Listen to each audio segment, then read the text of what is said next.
하늘이 붉게 물들었다. 붉은 안개는 서서히 궁 전체를 집어삼켰고 바람은 마치 오래된 원한의 울부짖음처럼 울려 퍼졌다. 그것은 곧 봉인에서 완전히 깨어난 팔척귀의 부활을 의미하는 징조였다. 강철은 연무장 앞에 선 채로 바닥에 박힌 야광주가 서서히 부서져가는 것을 보았다. 야광주의 중심에서는 검은 기운이 뿜어져 나와 하늘로 피어오르며 무언가 거대한 존재가 다시 이 세상에 도달했음을 알리고 있었다. 왔군. 강철은 낮게 중얼이며 오른손을 뻗었다. 손끝에서 푸른 빛의 야광주가 다시금 맥박치듯 반응했고 그 빛이 한 줄기 검으로 응결되었다. 은빛과 푸른빛이 교차하는 이 무기의 야광검.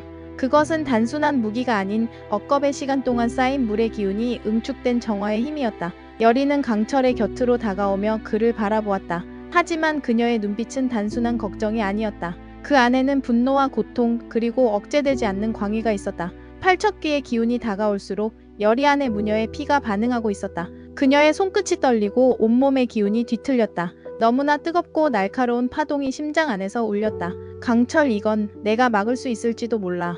그녀는 힘겹게 입을 열었지만 이미 그녀의 목소리는 이질적인 공명으로 떨리고 있었다. 강철은 단번에 그것이 위험 신호임을 알아차렸다. 여리 안에 잠재된 능력이 통제되지 않은 채 분출되기 시작한 것이다. 안 돼. 너까지 삼켜줄 수 있어. 여리야, 그 힘을 지금은 쓰지 마. 강철은 그녀의 손목을 붙잡으며 말했다. 하지만 여리는 조용히 고개를 저었다. 이건 내 싸움이기도 해. 내 피는 넙덕의 후손이고 이 저주를 꿰뚫는 힘도 내 안에 있어. 나를 믿어줘. 강철은 깊은 갈등 끝에 고개를 끄덕였다. 그는 그녀를 멈출 수 없다는 걸 알고 있었다. 그리고 무엇보다 그녀를 믿고 있었다. 두 사람은 서로의 시선을 마주 본 채 무너지는 궁을 향해 걸어갔다. 그 순간 궁의 중심이 갈라졌다. 지면이 붉게 일그러지며 거대한 그림자가 솟구쳐 올랐다. 검은 갑옷을 입은 존재, 바로 팔척귀였다. 그 눈은 인간이 아닌 저승의 사자 같은 공허와 원한으로 가득 차 있었다. 이제 끝내러 왔다. 강철은 야광검을 높이 들어올리며 말했다. 그 검 끝에서 물의 기운이 응결되며 번개처럼 갈라졌다. 팔척귀는 으르렁거리며 손을 뻗어 붉은 기운을 쏘아냈다. 그리고 전투가 시작되었다. 짙은 구름이 하늘을 가리고 달빛마저 숨죽인 밤. 궐 뒤편 오래전 무녀 넙덕이 팔척귀를 봉인했던 지하궁의 봉인석이 섬뜩한 소리를 내며 갈라지기 시작했다. 바위 틈에서 스멀스멀 피어오르는 검은 안개는 생명을 질식시키는 듯했고 그 속에서 무언가가 천천히 기어오르던 모습을 드러냈다. 그 형체는 인간의 실루엣을 하고 있었지만 무언가 비정상적으로 길고 마치 갑옷이 살과 뒤엉켜버린 듯 끔찍한 형상이었다. 그것은 팔척귀였다. 한동안 사라졌던 그 존재는 결코 죽지 않았다. 오히려 강철과 여리가 잠시 안도의 틈을 보였던 그 시간 동안 더 깊고 더 진한 원한으로 자신을 재정립해가고 있었던 것이다. 그가 깨어나자마자 처음 내지른 울음은 이승과 저승의 경계를 찢는 듯한 공포를 몰고 왔다. 궁궐의 지붕 위에 앉은 까마귀 떼가 일제히 날아올랐고 그 아래 왕실 수문장이 피를 토하며 쓰러졌다. 그의 가슴엔 붉은 부적이 박혀 있었다. 누군가 내부에서 이 부활을 도운 것이다. 강철은 그 기운을 느꼈다. 단숨에 열이 곁을 벗어나 봉인석이 있던 장소로 달려갔다. 그리고 그 자리에서 야광주를 품은 검을 뽑아 들었다. 여기서 끝낸다. 팔척귀.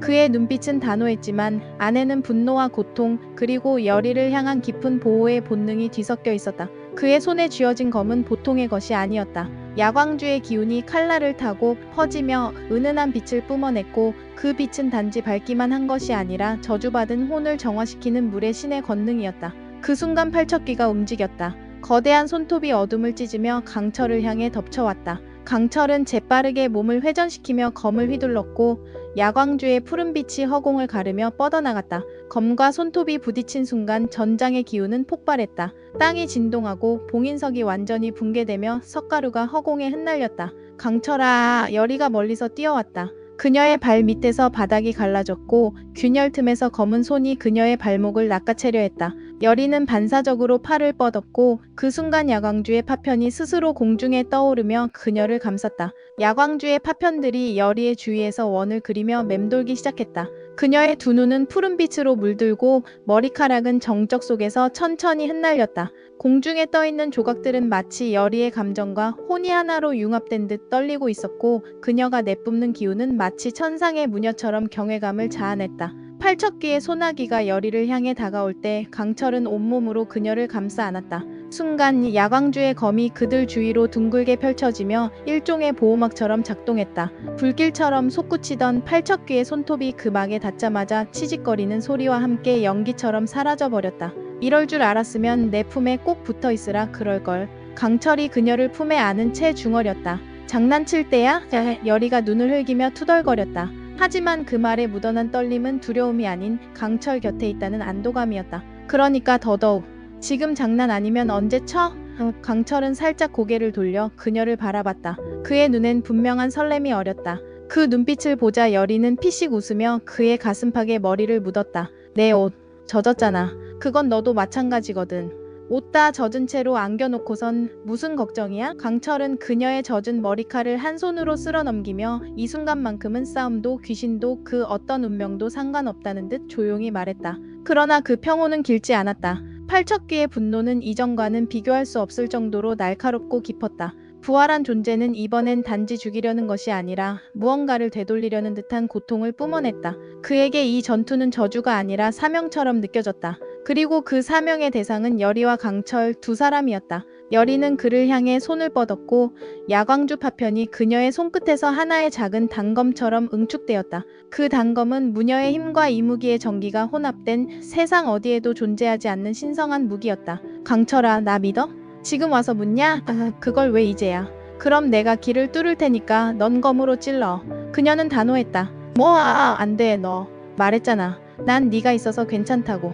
그리고 그녀는 달렸다. 검은 기운 속을 팔척귀의 심장을 향해 여리는 몸을 날렸다. 동시에 강철은 날아오르는 여리의 뒷모습을 본 순간 그의 심장이 쿵 하고 울렸다. 이 여자, 내 목숨보다 더 용감하잖아. 여리의 단검이 팔척귀의 가슴을 가르는 순간 강철의 야광주검이 번개처럼 휘둘러졌다. 두 힘이 동시에 한 점을 찔렀고 그 찰나의 순간 팔척귀는 비명을 질렀다. 그러나 그것은 고통의 절규라기보다는 마치 누군가에게 남기는 마지막 울음 같았다. 폭발하듯 퍼져나간 빛 속에서 여리는 힘없이 무너졌고 강철은 그녀를 받아 안았다. 검은 기운은 물처럼 흘러 사라지고 야광주의 조각들은 여리의 손등에 새겨지듯 흡수되었다. 여리야, 괜찮아?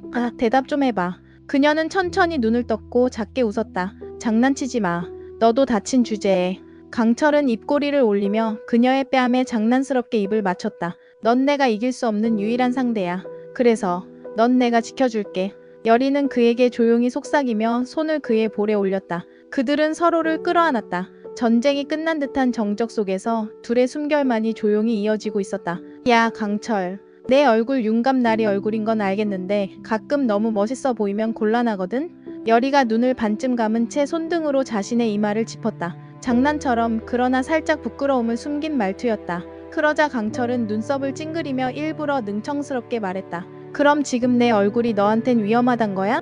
이럴 줄 알았으면 밤마다 안 보였어야 했나? 됐고. 여리는 웃으며 그의 이마를 손가락으로 꾹 눌렀다. 윤갑이었으면 나 벌써 도망갔다. 그런데 네가 강철이라서 이렇게 붙잡고 있는 거야. 그 말에 강철의 입꼬리가 한껏 올라갔다. 좋아. 그러면 나도 장난 하나 더 할까?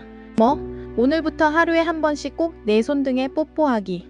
네가 지쳤을 때, 기분이 안 좋을 때, 혹은 그냥 내가 보고 싶을 때. 여리는 얼굴이 살짝 붉어지며 한숨을 쉬었다. 야광주로 기도드리는 것처럼 손등에 뽀뽀해서 충전하라고? 응. 무녀의 영역 보존엔 애정이 최고래. 어디서 그런 엉터리 정보를 얻었냐? 여리가 코웃음을 치며 말했지만 손은 이미 그의 쪽으로 내밀려 있었다. 자, 얼른 충전해. 내일 또 싸워야 하니까. 강철은 진심을 담아 그녀의 손등에 입을 맞췄다. 여리의 눈이 조금 흔들렸지만 곧 다시 평온해졌다. 그렇게 장난 같지만 진지한 마음으로 이어진 둘의 약속은 전쟁보다 더 단단한 신뢰가 되어 있었다. 하지만 그 평화는 오래가지 않았다. 궁궐 안으로 되돌아온 두 사람을 기다리고 있던 건 예상치 못한 긴장감이었다. 팔척귀의 잔재가 남긴 기운이 여전히 궐 곳곳에 스며 있었고 밤마다 일부 궁녀들이 악몽에 시달린다는 보고가 들어왔다. 무엇보다 임금의 손등에 새겨졌던 붉은 문양이 완전히 사라지지 않은 채 남아있었다. 전하께선 본인도 모르게 팔척귀와 연결된 적이 있으셨던 걸까요? 여리가 조심스레 물었고 강철은 잠시 입을 굳게 다물었다가 고개를 끄덕였다. 그 문양은 부적이 아니라 각인에 가까워. 그게 가능하려면 누군가가 전하를 직접 그쪽으로 이끈 거지. 누가 그런 짓을. 우리가 이미 알고 있는 사람 중 하나일 거야. 이야기는 자연스레 풍상과 최연으로 흘러갔다. 임금의 외조부 최대감은 평소 중용과 균형을 말해온 자였지만 지금껏 벌어진 일련의 저주와 음모를 피하기엔 너무 중심에 서 있었다. 그날 밤 여리는 강철의 무릎을 베고 누운 채 조용히 말했다. 우리 진짜 이상하지 않아? 뭐가?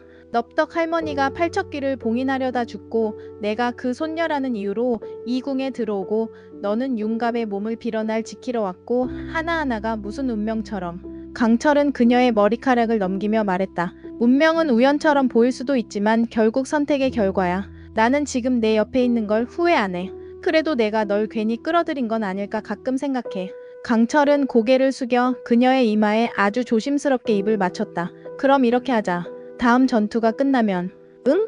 내가 너한테 먼저 고백할게. 뭐야, 지금도 충분히 고백인데?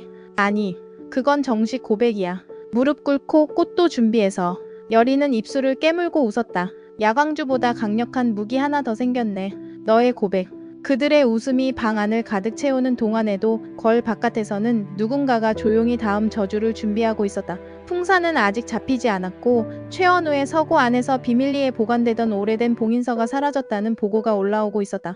그리고 팔척귀는 완전히 사라지지 않았다. 남은 하나 잊혀진 진실이 아직 궁궐의 지하에서 깨어나지 않은 채로 숨쉬고 있었다. 새벽의 바람은 이상하리만치 무거웠다. 궐 안쪽의 후원 연못에서 갑자기 솟구친 물기둥, 그리고 누군가가 한밤중에 본 붉은 눈동자. 모두가 불길한 징조라 느끼고 있었다. 여리는 조심스럽게 야광주를 꺼내 들었다. 그 안에 담긴 강철의 기운은 여전히 따뜻했지만 이상하게도 진동이 불규칙했다. 무언가 깨어나고 있어. 그녀는 천천히 눈을 감고 야광주를 가슴 가까이 가져갔다. 그리고 들려왔다. 낮게 깊게. 마치 땅속 어딘가에서 울려오는 짐승의 숨결. 봉인이 다시금 흔들리고 있었다. 그 시각 강철은 왕과 함께 왕실 지하궁고로 향하고 있었다.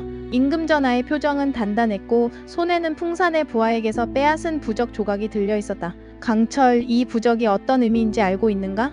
강철은 조심스레 부적을 펼쳤다. 문양은 낯익었다. 바로 여리가 서고에서 발견한 수첩의 마지막 페이지에 있었던 그것이었다. 이건 팔척귀의 잠재부. 저주를 흡수하고 힘을 증폭시키는 기운의 매개체야. 이걸 궁궐 내부에 묻는다는 건 누군가가 궁 자체를 저주에 물들이고 있다는 뜻이겠지. 전하는 단호하게 말했다. 우리는 너무 오래 침묵했어. 이제 끌어내야 한다. 풍산도 최대감도. 한편 풍산은 최원우 대감의 밀실에 있었다. 양초 불빛 아래 최대감은 잔잔하게 차를 따르며 말했다. 팔척귀는 단순한 귀물이 아닙니다. 선왕이 두려워했던 건 단지 저주가 아니었어요. 넙덕이 진실에 너무 가까워졌을 뿐이죠. 풍산은 비웃듯 말했다. 그래서 걸에서 쫓아냈습니까? 쫓아낸 게 아니지. 죽게 만든 거다. 조용히 확실하게.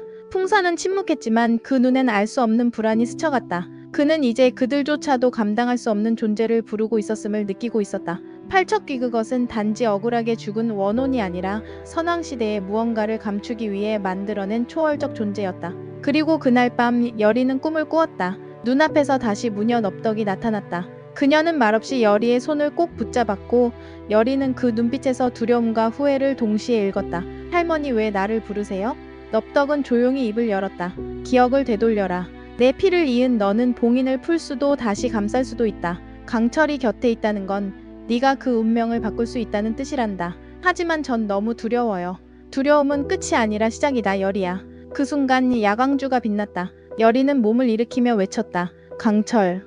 잠에서 깨어난 그녀는 침상 위에서 숨을 몰아쉬었다. 방 안으로 뛰어들어온 강철은 숨도 고르지 않고 말했다. 일어났어?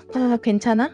봉인이 열리고 있어. 그 존재가 돌아오고 있어. 강철은 여리의 손을 잡았다. 그 손에 뜨겁고 부드러운 힘이 느껴졌다. 그는 조용히 속삭였다. 무서우면 도망쳐도 돼. 나는 널 지킬 테니까. 하지만 여리는 고개를 저었다. 이번에는 나도 싸울 거야.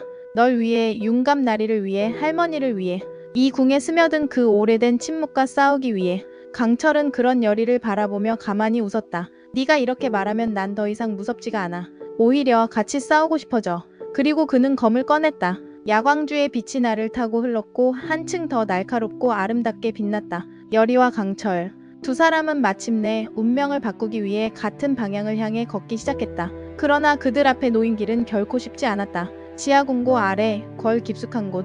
한때 팔척귀가 쓰러졌던 그 자리에서 진흙처럼 끈적한 어둠이 다시 꿈틀거리고 있었다. 누군가가 다시 저주를 깨우고 있었다. 새벽이 막 지나고 동이 트기 직전에 적막한 궁궐에는 기이한 기운이 감돌고 있었다. 공기 중엔 핏빛 안개가 퍼졌고 수양버들의 가지는 이유 없이 떨렸다. 멀리서 까마귀 한 마리가 날개를 퍼덕이며 하늘을 가르더니 머지않아 터질 불길한 재앙을 예고하듯 소름 돋는 울음소리를 남기고 사라졌다. 그 순간 땅 밑 깊숙한 곳 그 누구도 감히 가까이 가지 못하던 봉인지에서 느릿하게 그러나 확실하게 거대한 울림이 올라오기 시작했다. 삭막하고도 눅진한 기운.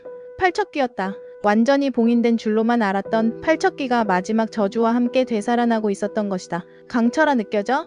이건 여리가 얼굴을 찌푸리며 말을 잇지 못했다. 강철은 한 손에 야광줄을 들고 있었고 다른 한 손으로 여리를 뒤로 감싸며 낮게 으르렁거렸다. 그의 눈동자는 평소의 부드러운 윤갑의 눈이 아닌 이무기의 형상을 담은 짙은 비늘빛으로 번쩍였다. 팔척귀 아직 안 끝났어. 저건 마지막 저주야. 궁 전체를 집어삼키려는. 그리고 그 순간 지축을 흔드는 듯한 강한 진동이 궁궐 바닥을 울렸다. 중심을 잃은 병사 몇몇이 바닥에 나동그라졌고 새벽을 깨우는 종소리가 덜컥 끊긴 그 순간 어둠이 솟구쳤다. 그것은 단순한 어둠이 아니라 악몽과 저주가 응축된 한 마리 짐승처럼 소리 없는 포효를 내지르며 하늘로 치솟았다. 팔척귀가 완전히 깨어난 것이다. 여리는 본능적으로 강철의 손을 더 세게 움켜쥐었다. 그녀의 손끝은 떨렸지만 눈빛만은 단단했다. 이번엔 내가 끝낼게. 강철, 이번엔 너 혼자 안 싸워. 여리야, 넌 아직 강철이 말리려 했지만 여리는 조용히 고개를 저었다. 내가 무서워했던 건 싸움이 아니라 네가 사라질까 봐였어. 이젠 알아. 우리 둘 다 살아남아야 해. 그 말에 강철은 웃음 섞인 숨을 내쉬며 고개를 끄덕였다. 그럼 같이 가자. 이번엔 우리 둘이. 두 사람은 천천히 봉인지의 중심으로 걸어 들어갔다. 팔척귀는 이제 형체를 드러내기 시작하고 있었다. 눈부시게 붉은 안광, 부식된 철갑을 두른 거대한 몸체, 그리고 칼처럼 날카로운 손톱.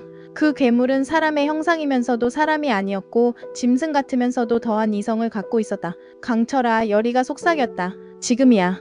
강철은 야광줄을 손에 쥔 채 허리춤에서 은검을 꺼냈다. 그 은검의 칼끝에서부터 야광주의 푸른빛이 흐르듯 번져나가며 마치 살아있는 생명체처럼 검을 감쌌다. 그는 허공에서 한 바퀴 몸을 돌려 자세를 잡았고 여리는 그의 등 뒤에서 두 손으로 기를 모았다. 팔척귀는 짐승처럼 포효하며 거대한 손을 내질렀다. 공기가 갈라지는 소리와 함께 강철의 몸이 붕 떠올랐다. 하지만 그는 지체 없이 야광주의 힘이 담긴 은검을 내리쳤다. 검은 안개가 찢기듯 허공에서 갈라졌고 팔척귀의 한쪽 어깨가 도려졌다. 크아! 귀를 찢는 듯한 비명이 궁 전체를 뒤흔들었다. 하지만 그 정도로 끝날 팔척귀가 아니었다. 도려진 자리는 바로 다시 재생되었고 더한 분노가 악귀의 눈빛에 실렸다. 팔척귀는 곧장 강철에게 달려들었지만 그 순간 여리가 손끝에서 빛나는 부적을 날렸다. 진, 격, 소멸. 세 개의 문자가 순식간에 팔척귀의 가슴에 새겨지며 폭발하듯 빛났다. 악귀는 뒷걸음질 치며 잠시 주춤했고 강철은 그 틈을 놓치지 않았다. 검을 품속으로 다시 감고 손으로 야광주의 에너지를 압축하더니 단번에 몸을 돌려 공중에서 붕 떠올랐다. 이걸로 끝이다. 강철은 여리의 눈을 바라보며 외쳤다. 여리는 고개를 끄덕였고 두 사람의 힘은 그 순간 완벽하게 일치되었다. 야광주의 푸른 불꽃이 번개처럼 하늘을 가르며 팔척귀의 심장을 관통했다. 고통의 비명을 지르던 팔척귀의 몸체는 점점 금이 가기 시작하더니 마치 유리처럼 조각조각 부서져 하늘로 흩날렸다. 푸른빛, 붉은 안개, 그리고 빗물이 들그 모든 것이 궁궐의 하늘 위로 소리 없이 흩어졌다. 잠시 후 고요가 찾아왔다. 끝났어, 정말 끝났어. 여리는 숨을 몰아쉬며 강철을 바라보았다. 하지만 강철은 멍하니 자신의 손을 내려다보고 있었다. 야광주. 그것이 희미하게 사라지고 있었다. 그건 그의 힘의 일부였고 존재의 본질이기도 했다. 여리는 그걸 알아챘고 급히 그의 손을 덥석 잡았다. 안 돼, 또 떠나려는 거야? 이번엔 절대 안 돼. 강철은 조용히 웃으며 그녀의 이마를 콕 찔렀다. 바보야. 나 그렇게 쉽게 사라질 존재 아냐. 나 너 없인 못 살아. 그리고 그는 장난스럽게 그녀의 볼을 손가락으로 잡아당겼다. 강철아, 여리는 울다가 웃었다. 그리고 두 사람은 그 와중에도 서로를 꼭 안았다. 서로를 향한 장난스러움, 걱정, 진심이 뒤섞인 포옹이었다. 이제 팔척귀는 사라졌고 남은 건 단 하나, 이 둘이 함께 만들어갈 진짜 이야기였다.